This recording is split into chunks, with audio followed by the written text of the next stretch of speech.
It's been a long time coming, but Horizon Zero Dawn is finally right around the corner. Will it end up being a dream game or a disaster? I'm Ghost Robo, and let's find out.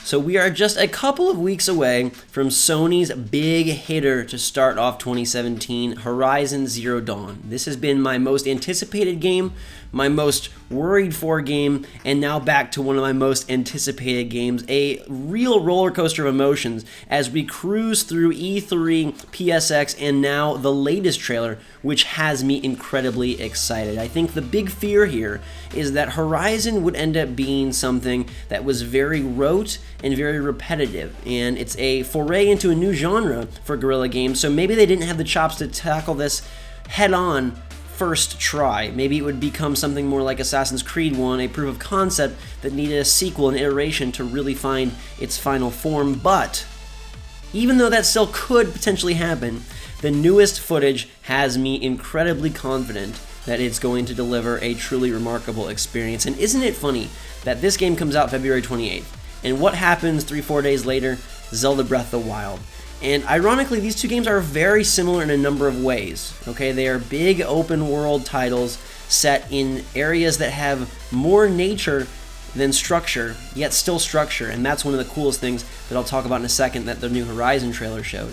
They both have an ancient but also futuristic sort of mesh and fusion to them, with Horizon's Transformer dinosaurs meeting sort of the very, ancient and caveman-like prehistoric people of Miss Aloy.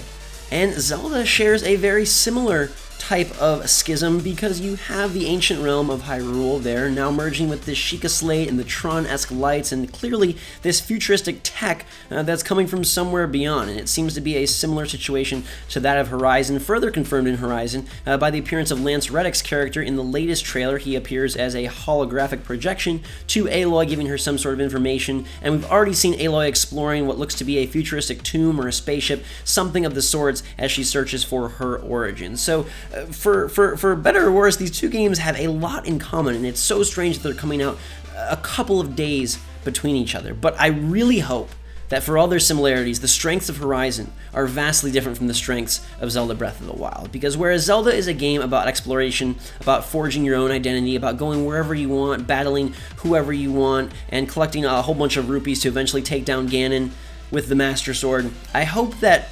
Horizon has a more anchored narrative, a more in-depth plot line, a more linear and focused progression, and also incorporates a sandbox style of combat that I think will surpass Zelda's combat, because we've already seen a wide variety of weapons, and this is where we start transitioning from the dread into the dream, because while Horizon could end up being very rote, very repetitive, very just fighting these mechanical monsters out in the grasslands, which is all we've seen up until this latest trailer, it seems like Guerrilla was just holding back all of their goodies and instead are providing all sorts of environments. We see a plethora of places in the newest trailer. They travel to Meridian, which looks to be a big city. They mention masked people, new characters.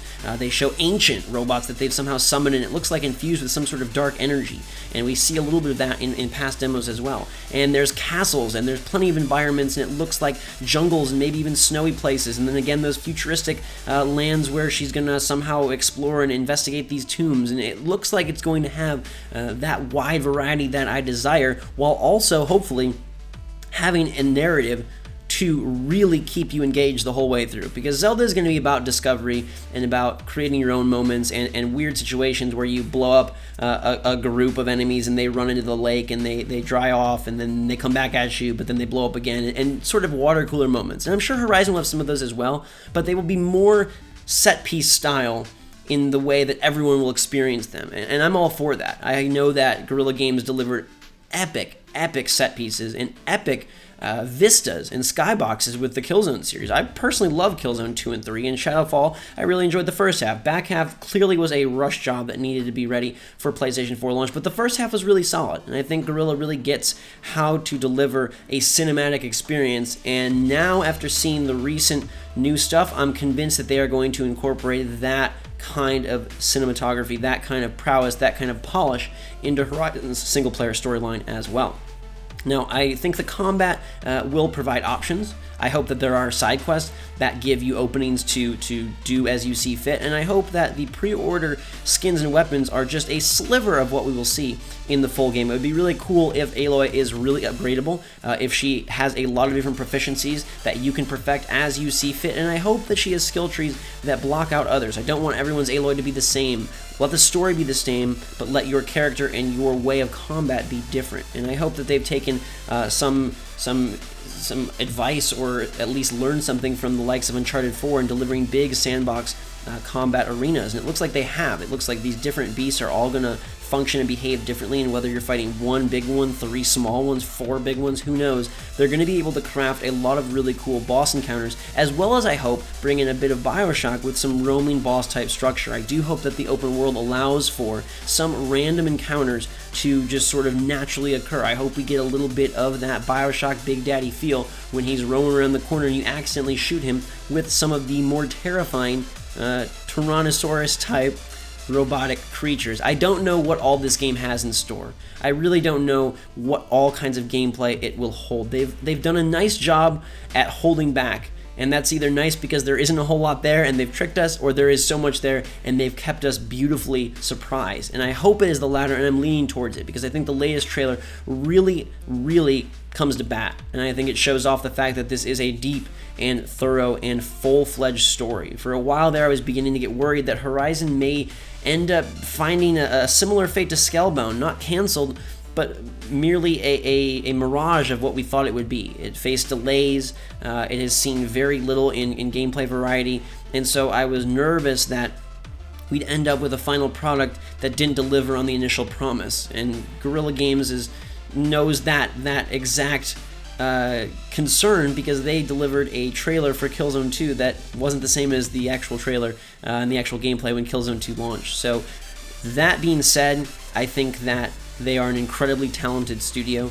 I am incredibly excited for their game, and it'll be interesting to see how these two really sort of exist side by side, because let's be honest, a lot of hardcore gamers are going to be playing both of them. Whether you pick up on the Switch trend or you stick with the Wii U, Zelda Breath of the Wild will be a major seller. Horizon will also be a major seller, as I'm sure Sony is going to put a lot of marketing oomph behind it, as they have already. So how do these games coexist? Which one will we prefer? Will we be able to play both simultaneously? Do they have enough differences to warrant separate play sessions in the same day, or is it one then the next? And how will we feel about them when we're complete? Which will deliver the more fulfilling experience? Will Horizon's story and more linear focus carry it forward, or will Zelda's open style and choose your own adventure, put yourself in the shoes of Link approach be more palatable? Hopefully both of them are delicious. I hope that we swallow both and come out feeling incredibly satisfied a week or two later, and I hope that they're both beefy games. We know that Zelda Breath of the Wild is a massive adventure with a gigantic map, and I hope that Horizon is able to supplement its gargantuan creatures with gameplay and a storyline and a game experience that is equally, if not massive, large. And I hope that this variety plays a part in that, because I was very, very pleased to see castles and structures, indoor environments even. Like, this is something that I think will instantly give this game a few points in terms of review scores. If it can have indoor environments and outdoor environments, if you can be battling humans as well as these dinosaur robotic creatures, if you can be battling both at the same time, there's so many options here to really create a truly next-gen experience. And that is what we saw. That is what we bit into when we first were shown Horizon. That is the bait that we gladly took. And that is the promise I hope they deliver on, because the variety of weapons you have, the way you can take these things down, almost boss style, it's not pattern based like the Zelda bosses inevitably will be. It's almost resource based, right? What do you have? What can you use? How can you figure out to find its weakness and take it down? It's very interesting. It's more about you taking the initiative rather than the boss and then a reaction.